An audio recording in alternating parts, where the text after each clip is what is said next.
بسم اللہ الرحمن الرحیم۔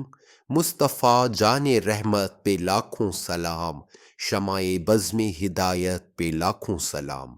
ہر کسی کی خواہش ہوتی ہے کہ مدینے جائیں، اور جب مدینے جاتے ہیں تو پھر ہر کسی کی خواہش ہوتی ہے کہ روزے کی جالیوں کے سامنے کھڑا ہونا نصیب ہو، اور جب روزے کی جالیوں کے سامنے کھڑا ہونا نصیب ہوتا ہے تو ہم کہتے ہیں کہ یہاں حاضر تو ہو گئے ہیں، پھر آقا کے دربار میں حاضری کے ساتھ حضوری بھی نصیب ہو جائے۔ ان حضوری کے لمحات کی لذت کن مشقتوں میں چھپی ہے، آئیں ایک تحریر جو مجھے بہت پسند آئی آپ کے ساتھ شیئر کرتے ہیں۔ اس سے پہلے اگر آپ ہمارے چینل پر نئے ہیں تو چینل کو سبسکرائب کریں اور بیل کے آئیکن کو کلک کریں تاکہ ہماری طرف سے آنے والی ایمان افروز ویڈیوز آپ تک پہنچتی رہیں۔ جی ناظرین، تو یہ تحریر ہے خالد قیوم تنولی کی۔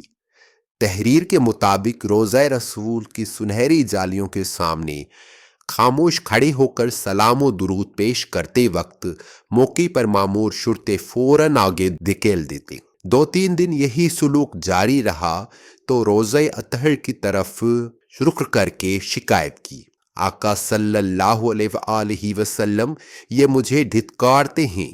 اس کے بعد اگلے 2-3 دن یہ ہوا کہ جب بھی حاضری ہوتی لگتا شرطے میری موجودگی سے بے خبر ہیں۔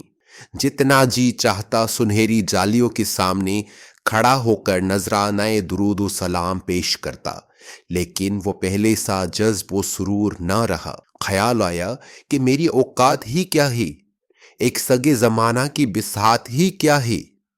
جسے کوئی منہ لگانا پسند نہ کرے اسے اتنی بڑی سعادت اور عزت مل گئی، لیکن 2-4 دھکوں سے گھبرا گیا۔ کم ظرف اور کم ضبط کہیں کا، گدھا ہو کر رئیس بننا چاہتا ہے۔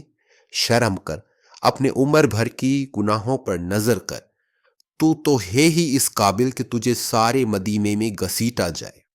آگے لکھتے ہیں کہ اس کے بعد ندامت اور بیتابی نے گھیر لیا۔ بہت جی چاہا کہ کوئی سخت گیر شرطا آئے اور مجھے دھتکارتے، دھکیلتے اور گریبان سے پکڑ کر گھسیٹے، مگر ایسا باوجود خواہش کے بھی نہ ہوا۔ 2-3 بار دانستہ پہرے داروں سے ٹکرایا بھی تاکہ وہ برا مان کر ہی مجھے ٹوکیں یا جھڑکیں اور میری گستاخانہ مجروح ہو، مگر کہاں کوئی میرا نوٹس ہی نہیں لیتا تھا، جیسے میں وہاں کسی کو دکھائی ہی نہیں دیتا تھا۔ حضوری کی لذت سے محرومی نے بے حال کر دیا۔ دوبارہ چھم چھم برستی آنکھوں سے سنہری جالیوں کے قریب ہو کر ملتجی ہوا، آقا صلی اللہ علیہ وآلہ وسلم کوئی دھکا ہی نہیں دیتا۔ بس کچھ ہی دیر گزری تھی کہ کئی شرطے میری طرف لپکے، جیسے میں کوئی چور ہوں۔ مجھے اس ریلے میں دھکیل دیا جو حاضری کے بعد آگے بڑھ رہا تھا تاکہ نو وارد زائرین کے لیے جگہ بن سکے۔ جو مجھے دھکے پڑتے گئے جذب اور مستی واپس آتی گئی، حضوری کی لذت بڑھتی گئی، میں اپنی اوقات میں آتا گیا۔ بے شک حاضری کا سرور مشقت میں ہی آتا ہے، بے شک یہ تو کرم ہے آقا کا، ورنہ ہم میں تو ایسی بات نہیں ہے۔